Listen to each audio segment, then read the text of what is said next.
How many of you are trying to juggle being a full-time parent and holding down a full-time busy leadership role? It is definitely not easy, but is a challenge that many of us are facing. And I'm going to share some insight and tips on how I manage this in my own life. I'm Nikki and I'm a mum to a 4-year-old and a 6-year-old, and I also have a really busy full-time leadership role. Juggling being a parent and having a leadership role is really challenging, but it's also really invigorating. And I've learned a few things that have helped me out over the years that I'm going to share with you today, particularly if you're considering taking on a leadership role and being a parent. The first thing is that you are definitely going to miss some stuff. So unless you're some kind of superhero, in which case I have no idea why you're watching this video, because you're obviously doing better than I am. There are events at school, at work, with your family, with your friends, that you are going to miss out on. I've missed running races, assemblies. I don't get to make dinner for my kids at night. That's a, positive and a minus there. And sometimes on occasion, I have been known to have to drive back from daycare or school because my kids are in the car and they're saying they haven't got their shoes on. So there's things that you miss and there's things that you'll forget. However, I do have the privilege of getting to drop my kids off at daycare and school each morning. And I try and really remember that this is a privilege and not just a challenge to be overcome each morning as we race around. And I try really hard to send them off to school and daycare with a smile on their face so that they're set up really well for the day. I believe this is actually a practice in leadership, If you can juggle being a parent and having a full-time job, any job really, and managing to coerce a 6-year-old to go to school while smiling, that's a pretty big achievement. I think you could probably engage just about anybody. Now, I have negotiated with my work to start later so that I can actually achieve this. So in order to make that work for my day, I don't generally take much of a lunch break, and I also obviously have to work a bit later at night to make up that time, which means I'm not making dinner for my kids. However, I am really committed to being home to put them to bed each night. So missing things is something that I've had to get used to. I'm not saying that I like it and I don't ever feel guilty, because I definitely do. However, I try to make some trade-offs. If I have to miss the assembly because I'm working and I can't make it, then perhaps we go out for dinner that night and we all talk about what happened at the assembly so that I feel like I'm still part of that and get to celebrate it. For me, it's about taking a bit of control back. So I'm actually making a decision. Okay, I can't go to this, but I am going to do this so that I don't feel like I'm completely missing out. Now, my role at work is really busy. I lead leaders and have a really big team, which I have built up over 17 years of leadership. And I've made some choices over my career to enable me to balance my work life as well as my home life. And that includes applying for roles that have the option of remote work. This enables me to cut down on my commuting time. So instead of spending 30 to 40 minutes in traffic on the way to and then again on the way home from work, if I'm working from home, I can cut that time right out, and at the end of the day, I see my kids a little bit earlier than normal. So if you do have the ability to have control over this, I have found for myself that it has been amazing to support my family. The other thing I do is get really cutthroat about my time during the day. I am very careful about scheduling meetings. I find them often quite wasteful and not necessarily that productive. I have actually done a video on how to make your meetings more productive, which I'll link to on the screen so that you can get some great tips out of that too. But I have found that if a quick phone call or an email will do the same job as a meeting, that's my go-to first. And I also don't hesitate to schedule even just 10 minutes for a meeting if I know it really only needs a quick discussion that has to be face-to-face. Calendars tend to default to a 30-minute or a 60-minute meeting slot when you're trying to book things online. So often people will put in the 30 minutes for the time slot, even if it really is only 15 minutes that they need. So I do make sure that I maximize actually adjusting this manually to keep my calendar really streamlined.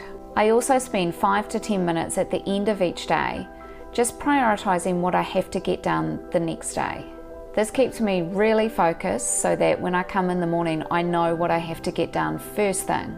I also utilise tools such as Do Not Disturb, which is a function that you can put yourself on in terms of your status on Teams. It means that other than who you've set as a priority contact, no one's messages will actually come through until you've taken yourself off the Do Not Disturb status.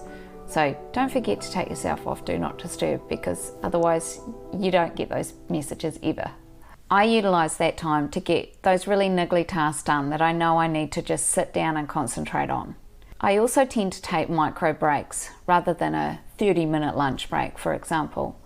I'll quickly go downstairs and I'll get a coffee from the coffee place, which is outside and just down the road a little bit, so I'm getting a little bit of fresh air, and I'll bring it back to my desk. And that wee reset of just going outside, getting fresh air, coming back in, and obviously the caffeine intake really helps kind of reset me, but means I don't need a long break. I do this because I really want to get home at a reasonable time to see my kids before they go to bed. So it motivates me just to get cracking on those work tasks that I know that I could end up hanging around late at night if I don't get them done during the day. It doesn't work every day. There are definitely days where I need to take a longer break, and I will do that. So this is not set in stone. It's just trying to maximise my schedule in as much as I can without being unreasonable. Which really leads to the next tip, which is listening to my own cues. I don't ignore that feeling of fatigue. It's usually a strong sign that I need to take it down a notch or just step away for a bit. I exercise first thing in the morning before my kids get up, which is actually a 4:15 a.m. start for me, which is super early, and I can really struggle with that. But exercise is really important to me, and I've prioritised that as something I know I have to get done to give me the right headspace for my day.